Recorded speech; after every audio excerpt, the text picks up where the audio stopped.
Jeg vil på denne video vise jer, hvordan jeg skifter farve på min Houndstooth Harmony Sweater.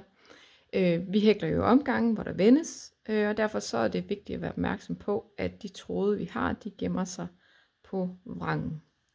Jeg er ved at færdiggøre en omgang fra retsiden nu, og kommer hen og skal lave et farveskift. Jeg afslutter med en kædemaske igennem den første maske, og fanger der min nye farve. Hækler en luftmaske, og så vender jeg.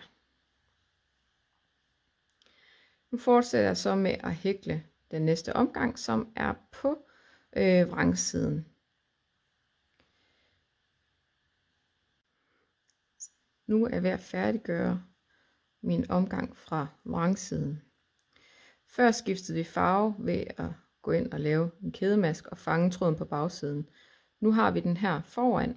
Så i stedet for at gå forfra ind og lave en kædemaske, så lægger min gamle tråd her, griber den nye, og så går jeg ind bagfra og laver en kædemaske.